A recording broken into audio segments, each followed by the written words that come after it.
Et on se prépare à ce départ pour ce 12 km 500. C'est la poursuite, c'est la Gundersen.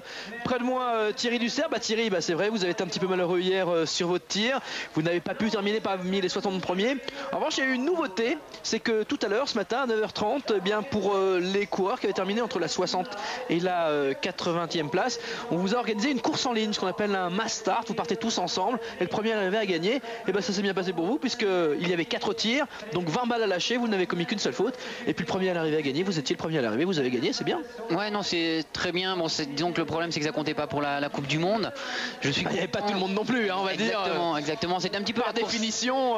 C'était la course de punition et je suis content d'être devant parce qu'entre la 60e et la 90e place, il y avait quand même des costauds et bon, il fallait la gagner. Oui, on va les citer quand même parce qu'il y avait des bons. Il y avait Michael Löfgren, ancien vainqueur de la Coupe du Monde, c'était en 1993. Il y avait Peter Sandel, l'Allemand Peter Sandel. En plus, il fait même pas un mauvais tir, Peter Sandel, 2 fautes seulement. Et Peter Sandel, c'est vrai qu'il n'est pas très bien physiquement, mais surprenant de le voir si mal. Il y avait Thomas Sikora, le champion du monde 95 dans le 20 km à Antoine Santerre-Sebla, et encore 3e par équipe l'an dernier à Osserby. Il y avait Jon Hage Tildum, le Norvégien, avec lui non plus, pas un très mauvais tir, pas catastrophique. Il y avait Pier Alberto Carrera, l'Italien, vainqueur de course l'année dernière, ou encore Oleg Grushenkov, vice-champion du monde du 20 km, champion du monde par équipe et médaillé de bronze de sprint l'année dernière à Osserby. Et il y avait tous ces garçons-là face à vous, et vous avez été devant, et ça c'était une belle course quand même, il fallait le signaler. Ouais, le plus important c'était d'être présent au niveau du tir. Après ma course ratée d'hier, j'ai beaucoup discuté avec Jean-Pierre Amat hier au soir. L'objectif était vraiment de mettre les balles, j'en mets 19, l'objectif est réussi. Bon, maintenant le plus important ce sera de réussir les courses de la semaine prochaine à Östersund, et je compte bien le faire. Bon, maintenant aujourd'hui c'est la course poursuite avec 3 Français au départ et 3 Français avec des objectifs différents. Raphaël part en 3e position. Bien sûr, l'objectif c'est de au moins garder cette place sur le podium et si possible faire mieux. Ce sera très difficile parce que les deux de devant sont forts et il a des costauds également qui partent juste derrière lui. Ensuite, pour Andreas, vous l'avez dit tout à l'heure, c'est de rentrer dans les 20 premiers, ce qui lui permettrait de réaliser une performance, une des 2 performances qu'il faut avoir pour pouvoir participer aux Jeux Olympiques de février. Et puis pour Patrice, Patrice qui a été un petit peu en difficulté en ce début de saison, un petit peu en difficulté en stage en Scandinavie, qui est en train de retrouver sa forme, va essayer de se retrouver au tir. Et on sait que la poursuite, ça lui réussit toujours. Et pour lui aussi, c'est un moyen de se mettre en confiance. Et la confiance est tellement importante dans notre sport. Mais Patrice aime bien la poursuite. On se rappelle l'année dernière à Oslo-Holmenkollen pour la 2e course poursuite de l'histoire du biathlon mondial. Il était parti avec le dossard numéro 60 après un sprint un petit peu catastrophique. Il avait terminé 17e. Il a fait une très très belle remontée. Parti donc pour tous ces garçons. Ils partent exactement avec le même retard qu'ils avaient à l'arrivée de la course d'hier. Et les Norvégiens sont très très présents puisque sur les 15 premiers, on trouve 6 Norvégiens. Dag Bjørndalen, grosse surprise, un premier podium de sa carrière pour le frère aîné d'Ole Einar Bjørndalen, 2e l'an dernier au classement final de la Coupe du Monde. Sylvestre Glimsdal, qui malgré un tour de pénalité prend la 4e place, très très près, attention, de Raphaël Poiret, seulement 6 secondes de retard sur le français qui lui avait fait un sans faute. Également, autre Norvégien, Frode Andresen, 7e. On a encore Alvard Hanevold, 11e, Ole Einar Bjørndalen avec 3 tours de pénalité, 13e. Et Gilles Géland, 14e. Vient de partir là Andreas Eman, on l'a vu avec le dossard numéro 21. Andreas qui a fait un très beau tir, qui partait avec les tout premiers dossards. Et avec un 10 sur 10, il a pris la 21e place. On lui souhaite de réussir son pari, on lui souhaite de finir parmi les 20 premiers. Un premier pointage, un premier renseignement avec le passage de Frank Luuk, le renard, aux 900 mètres. Et regardez derrière Raphaël qui a rejoint déjà Dag Bjørndalen alors qu'il était parti avec 6 secondes de retard. Mais on aperçoit Sylvestre Glimsdal, ça revient très très fort. C'est au tir une fois encore que tout va se décider. Chez les filles, c'est ce qu'a fait un petit peu acte de juge de paix, dans le sens où c'est Galina Kukleva qui s'est imposée finalement après des premiers tirs catastrophiques. Elle a profité d'un passage à vide de Magdalena Wallin-Forsberg qui était leader à cet instant lors du premier tir debout pour la rejoindre et pour finalement s'imposer. 3e place ayant été remporté par Uschi Liesel, l'allemande. A noter dans cette course poursuite féminine l'excellent retour des norvégiennes. Anne-Hélène Skjelbred, partie de Sar 41 qui finit 6e. Annette Sigurland, partie de Sar numéro 40 qui finit 9e. Pour les Françaises, le meilleur résultat est obtenu par Florence Bavrel. Très bonne au tir, en 3e position avant le dernier tir. Et puis qui met 2 balles à côté, qui fait 2 tours pénalité. Coco Niogret prend la 13e place. Christelle Gros, beau retour. Elle termine avec la 23e place, partie avec le dossard numéro 51. Anne Briand, 26e. Et Manu Claret, 47e. Ces deux dernières ayant commis beaucoup trop de fautes au tir, entre autres Anne Briand qui était bien placée jusqu'au premier tir debout. Mais là, c'est carrément 4 balles qu'elle a mis à côté. Donc le départ, on va rejoindre tranquillement ce premier pas de tir. 2 tirs couchés, 2 tirs debout. En cas d'erreur, c'est 150 mètres supplémentaires. Et là, on aperçoit Franck Louk tout là-bas. Franck Louk qui se retourne pour savoir où en sont ses adversaires. Et Raph qui est en 2e position à présent. Alors la difficulté, c'est qu'il ne faut pas trop non plus vouloir revenir sur celui qui est en face, surtout sur une piste comme celle de Lillehammer, où pour arriver sur le pas de tir, il y a cette très longue montée et il ne faut pas complètement se griller quoi, avant d'arriver au tir et puis lui mettre les balles à côté. Non, mais ce qu'a fait Raph, je pense que c'est bien parce que de toute façon, il est plus fort en ski que Dag Bjørndalen, on le sait.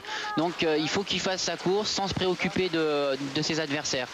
Parce que bon, bah, derrière, vous avez vu, hein, il y a Sylvestre Glimdahl et Tarasov qui sont là. Donc s'il peut arriver avec 10 secondes d'avance sur Glimdahl et Tarasov, il faut qu'il le fasse. Ensuite, il faut qu'il gère sa course. La difficulté, c'est de s'isoler, de faire comme s'il n'y avait pas d'adversaire. Et c'est ce qui est un petit peu difficile à faire en course-poursuite. Bon, maintenant, si on peut voir, c'est qu'il y a 2 grosses nations là qui sont très bien en ce début de saison. C'est la Russie et la Norvège. Et bon, dans l'optique du relais, ce sera les 2 nations à battre la semaine prochaine. Puis bien évidemment toujours surveiller les Allemands. Les Allemands emmenés là, vous le voyez, par Franck Louk. Parce que c'est vrai, sur les 15 premiers, on a fait un petit pointage. Il y a 6 Norvégiens hier. Après le sprint, il y a 4 Russes. 2 Allemands qui encadrent. L'un est premier, c'est Franck Louk. Et puis l'autre est 15e, c'est Rico Gross. Et puis après, il y a intercalé. On a le français Raphaël Poiret qu'on voit ici. Le letton Oleg Malouins qui a pris la 6e place. C'était la première fois d'ailleurs qu'il était parmi les 10 premiers, Oleg Malouins. Et puis enfin...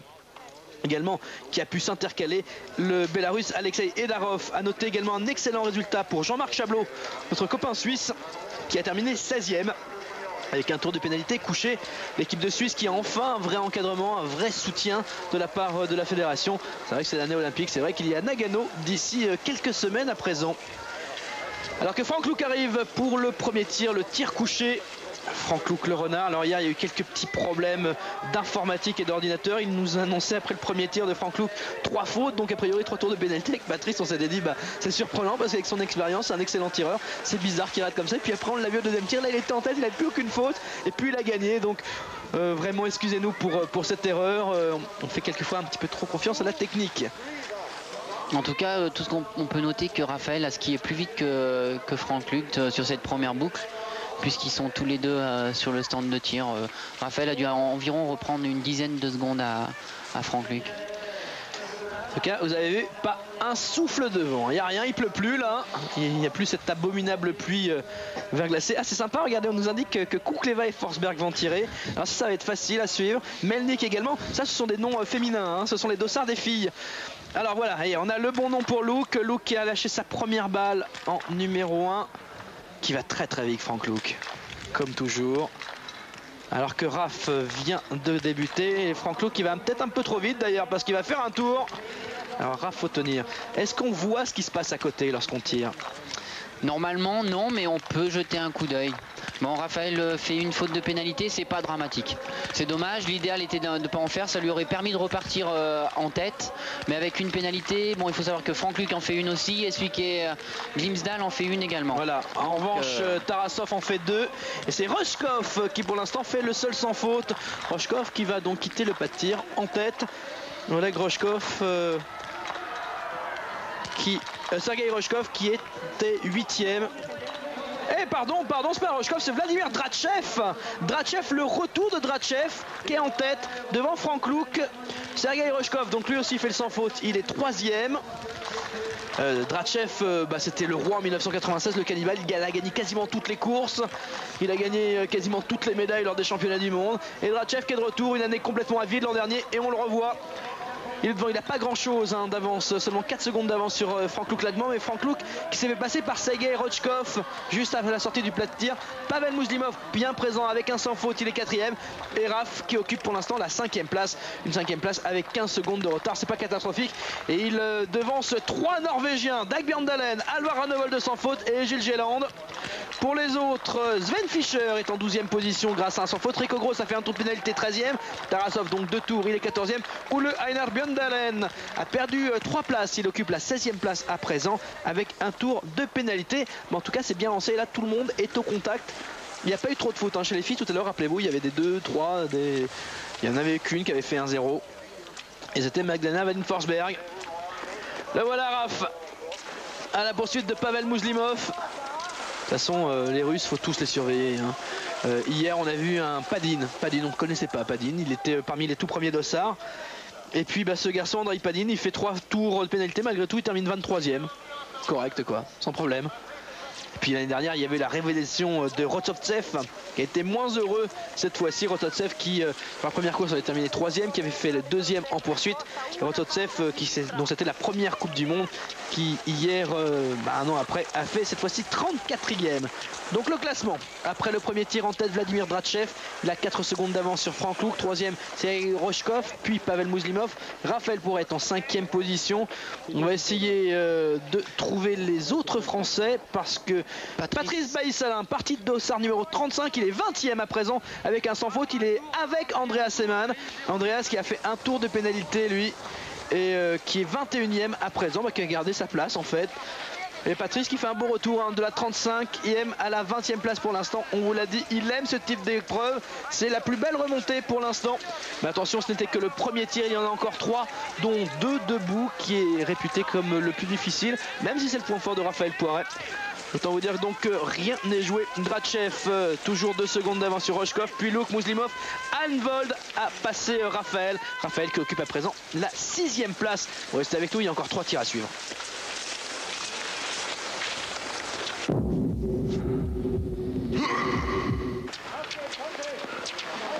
On va aborder le tout dernier tir de cette Gundersen, de cette course-poursuite en cette ouverture de Coupe du Monde de biathlon à Lillehammer en Norvège.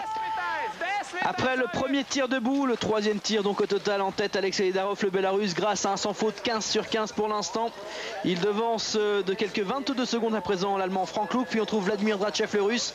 Alvar Rønevold le Norvégien est en 4e position, puis Pavel Mouslimov est 5e. Côté français, Andreas Seemann est le meilleur français. Après 2 tours au tir couché, il a fait le sans faute au tir debout, il occupe la 16e place.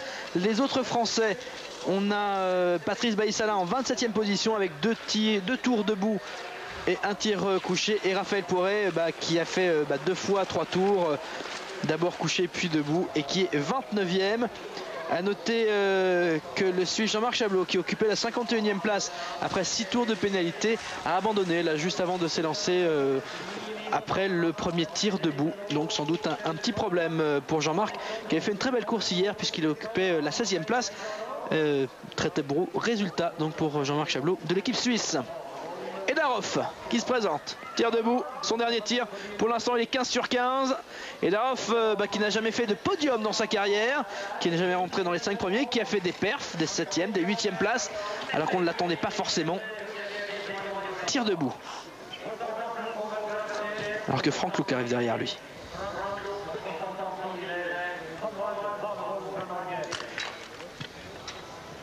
Et Drachev, ça passait Franck Luc, pardon. Drachev, 2e, Luc 3e et Hanvold. Et Darov qui continue à toujours aussi bien tirer. Allez, la dernière. Oh là là, incroyable, incroyable, un 20 sur 20. Un 20 sur 20 et les autres n'ont pas encore déclenché leur tir. Et on sait qu'Edarov, il a tenu jusque-là les retours de Drachev, de Luc et d'Hanvold. Drachev qui a pris du temps avant de lâcher ses balles. Et Luc qui fait 2 tours. Drachev qui fait 4 tours. Hanvold qui en fera au moins 1 a priori. Et Edarov, énorme surprise ici à Lillehammer. Hanvold 1 tour, il faut qu'il en profite. Hanvold s'il veut être sur le podium. Incroyable. Et regardez Edarov qui s'envole. Enfin regardez, vous pouvez pas, mais il passe devant nous là. Ah ouais, parce qu'en plus il va gagner avec une large avance, parce que c'est le Norvégien Hanvold qui va passer en deuxième position avec un tour, et Frank Luc devrait être troisième. Tarasov qui tire très bien. Non, il y a Mouslimov qui a fait un sans faute également. Tarasov un sans faute. Ouais, je me trompe, il y a Mouslimov qui va être deuxième. Voilà, Mouslimov donc en deuxième position avec 40 secondes de retard. Hanvold troisième donc pour l'instant. Tarasov qui repart du tir également, qui sera en quatrième position et qui va très très vite là sur le plat là. Ça nous promet une belle dernière boucle encore une fois. Et là la surprise elle est venue d'Edarov, le Bélarus. Edarov qui était le Bélarus qui se mêlait aux Norvégiens et aux Russes parmi les 15 premiers. Il qui est bien là, Sven Fischer qui termine bien, qui est en 8e position. Andreas Seemann 5 sur 5 ça va lui permettre de ça c'est beau ça, allez, sa performance. Allez, faut rentrer dans les 20 pour Andy. Et là c'est possible, faut en profiter, ça tourne pas mal sur la note pénalité. Et ce sera mieux qu'une place dans les 20, ce sera peut-être même aux alentours de la 15e, ouais, peut-être dans les 15, hein. On va voir ça. On va voir ça immédiatement. Raph qui fait un sans faute cette fois-ci. Patrice qui est au tir debout à l'extrémité tout au fond là-bas. Patrice qui lâche ses balles. Et Andy il est 11e pour l'instant. 11e position pour Andreas Seemann. Ratchef avec ses 4 tours qui vient d'en finir avec ses pénalités, 14e. Et Patrice qui va faire un tour. Et ben voilà. Edarov qui s'envole vers la victoire. Alors là, je prends le pari, si on avait été voir n'importe quelle équipe hier soir lors du dîner en leur disant à votre avis qui va gagner, alors on aurait eu les noms, Luke, on aurait eu Poiré, on aurait eu un Norvégien, un Russe, mais alors personne n'aurait pensé qu'Edarov pourrait tenir comme ça. Mais voilà, le biathlon vous l'a dit, il y a du ski mais il y a aussi du tir. Le tir, c'est le côté piment de la discipline et avec un tir parfait, Edarov il est devant tout le monde. On aperçoit Pavel Mouslimov tout là-bas, tout au fond. Le classement donc à présent en tête Alexei Edarov, deuxième Pavel Mouslimov, troisième Alvar Hanvold, Sergei Tarasov quatrième, Frank Luc cinquième devant Rico Gross, Darbian Dalen est septième, Sven Fischer huitième, Sergei Roshkov neuvième, dixième Karsten Eman, puis onzième Andreas Seemann, le premier français. Et puis très très beau retour de Raphaël Poiré qui occupe à présent la 18e place malgré 7 tours de pénalité. Raphaël donc 18e, Patrice est toujours sur l'anneau de pénalité pour son tour. Aïe, il en est sorti, il est 28e, Patrice Bailly-Salin. Patrice il a pas mal tourné, 4 tours de pénalité quand même. Ouais, c'est un petit peu trop, 4 tours, c'est dommage. Dommage parce qu'il aurait eu besoin d'un bon tir pour le mettre en confiance. Donc le mental de Patrice est tellement important, on sait qu'il est capable de surpasser lorsqu'il est en confiance. Et c'est ce petit brin de confiance qui lui manque pour être parmi le haut top.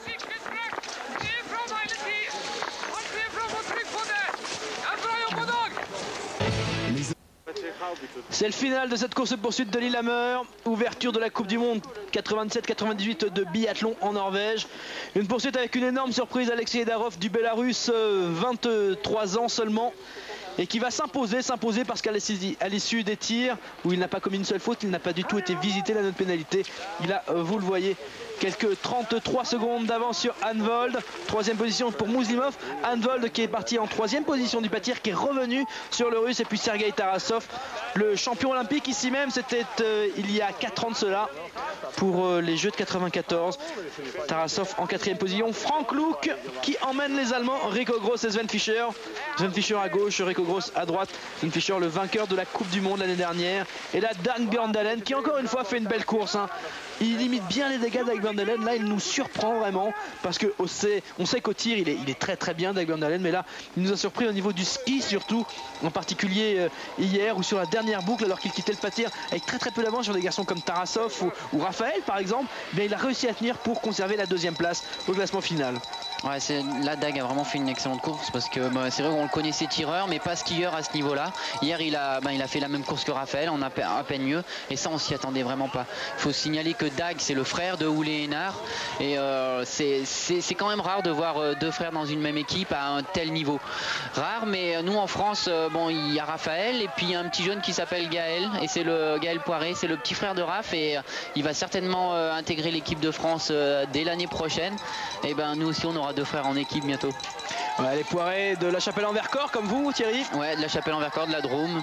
Et d'ailleurs, juste, c'est vrai que on ne le fait pas souvent ça, mais c'est vrai que Raphaël, et c'est rare, est venu me demander à 2 reprises juste de faire une petite annonce pour le président du fan club, donc de son fan club, qu'il a là-haut à la Chapelle-en-Vercors, en disant qu'il lui demandait de lui trouver quelque chose en Norvège depuis pas mal de temps. Et donc Raph confirme qu'il a bien trouvé ce que lui demandait le président de son fan club. Donc il lui confirme bien qu'il reviendra avec ce qu'il lui a demandé. Voilà, c'est tout, on ne sait pas plus de toute façon. Le final pour Alexei Darov.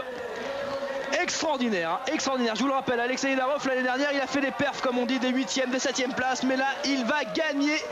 Première victoire en Coupe du Monde pour Alexei Darov, qui est de la génération de Raphaël Poiré. Raph, dès sa première année senior, il y a 2 ans, a fait des podiums. Pour l'instant, il n'a pas encore gagné. Darov, lui, il va directement à la victoire, à la gagne. Un tir parfait, 20 sur 20. Le seul tir parfait de la compétition. À noter également l'excellent tir de Rico Gross qui n'a fait qu'une seule faute.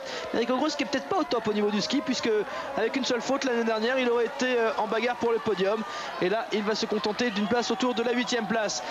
Arnevold, très rapide sur les skis, parti avec le dossard numéro 11, 2 fautes au tir debout qui termine en 2e position. Et puis derrière, c'est Tarasov, non, c'est Mouslimov qui a bien défendu son podium. 3e place pour Pavel Mouslimov. Sergei Tarasov est 4e, juste devant Frank Luke. Sven Fischer et Rico Gross complètent ce trio allemand. Et puis Dag Bjørndalen qui est juste derrière.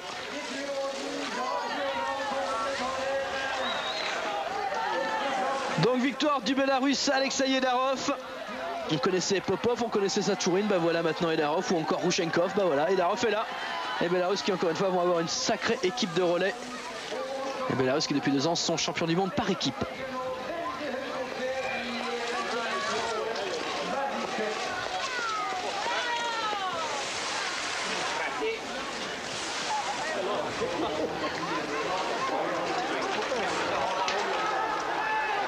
Carsteneman a fait un beau retour et puis voilà les Français. On en voit 2 là qui terminent avec Raph à gauche, complètement à gauche, qui va se bagarrer pour une place parmi les 15 quand même. Et Andy, ça c'est important pour Andy. Allez, il faut pousser parce qu'ils sont 2 derrière qui reviennent très très vite. Une 17e place, c'est déjà la moitié de la sélection possible. C'est pour ça qu'il est content d'ailleurs. Il sait qu'il est 17e. Alors attention, je vous le rappelle, ce sont des termes sélectionnables. C'est-à-dire ce sont les minima imposés. À partir de là, il y aura quand même des sélections. Alors on sait qu'il y aura un relais français en biathlon. Bah, pour l'instant, Andreas Seemann a fait la moitié de ce qui est sélectionnable. Vous l'avez dit, vous êtes 4 pour l'instant sélectionnables. Avec Raphaël Poiré, Patrice Bailly-Salin, vous-même et Hervé Flandin, si on le souhaite, peut revenir à niveau. Donc bah, c'est peut-être le 5e là qui vient de faire un pas vers sa sélection. Classement final donc de cette poursuite de Lillehammer. Victoire d'Alexei Darov, 2e Alvar Arnevold le Norvégien, 3e c'est Pavel Mouslimov, puis on trouve Sergei Tarasov, Frank Luke, Sven Fischer et Rico Gross. Côté français, le meilleur c'est Raphaël Poiré malgré quelques 7 tours de pénalité. C'est énorme, hein, c'est le seul à avoir fait autant de pénalités. Et 7 tours, il est en 15e position. Andreas Seemann et lui 17e. Ouais, c'est bien là, Andreas doit être vraiment être content parce que lui aussi il était un petit peu stressé avant le départ de cette course. Ces minima, bon, on pourrait croire que rentrer dans les 20 premiers c'est faisable, mais pour rentrer dans les 20 premiers il faut faire la course parfaite.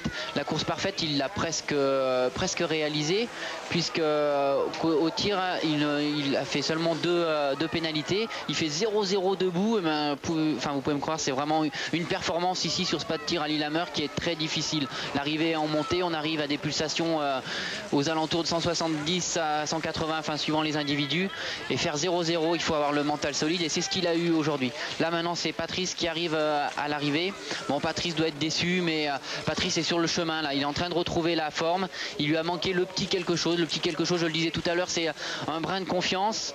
Je sais que la semaine prochaine, ça fait longtemps qu'on est parti, il y a Sylvie, sa femme, qui va monter, et ça va certainement lui faire du bien, et Patrice il sera là quand on aura besoin de lui. Alors que là vient de finir celui qui a remporté l'année dernière la Coupe du Monde de poursuite, enfin la Coupe du Monde non officielle de poursuite, 3e du classement final de Coupe du Monde. Victor Megurov, parti avec le dossard numéro 31, le russe champion du monde également, et qui là ne termine que 38e. Megurov avec 6 tours de pénalité. Bah, c'est un petit peu le cas des Russes là depuis 2 ans. Il y a 2 ans on a Drachev qui gagne tout, l'année suivante il fait rien. Et là Megurov qui nous fait exactement la même chose. Voilà, bah, c'est terminé pour cette poursuite de Lillehammer. C'est terminé pour cette première étape de la Coupe du Monde de biathlon. Alors prochain rendez-vous c'est Östersund. Et puis après il y aura Kontiolahti. Il y aura la pause de Noël et on vous retrouvera sur les pistes plus classiques qu'on connaît bien, Ruhpolding, Antholz, Anterselva, avant le grand voyage vers le Japon, vers Nagano. Une piste que vous appréciez, vous, puisque vous avez fait votre meilleur résultat de la saison dernière dessus, une 8e place.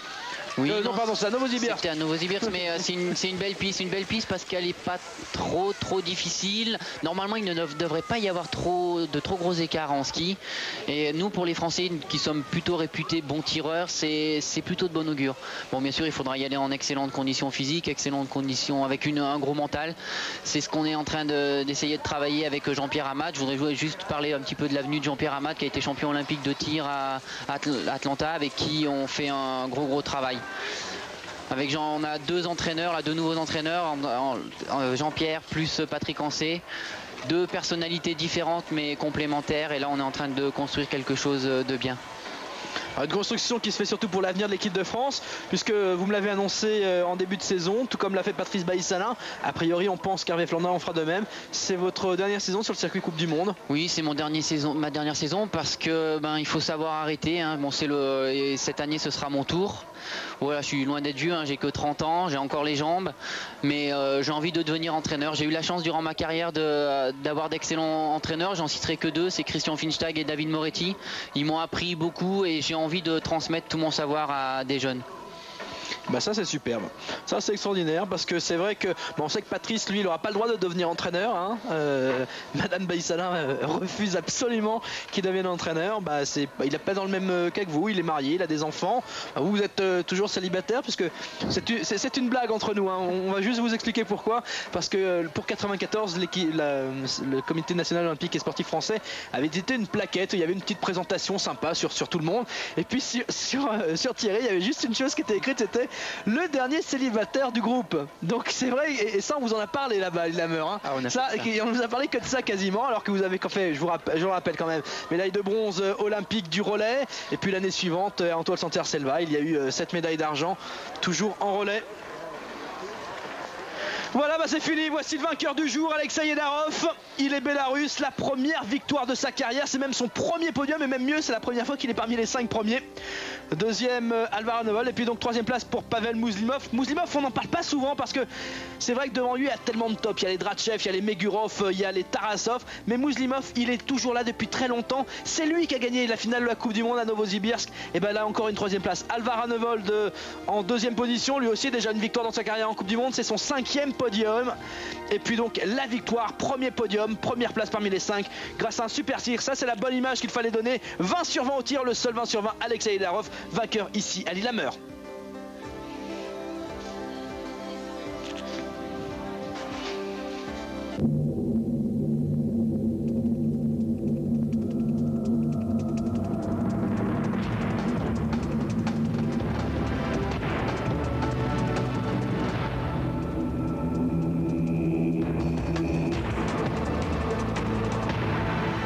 La Coupe du Monde de biathlon avec Hyundai.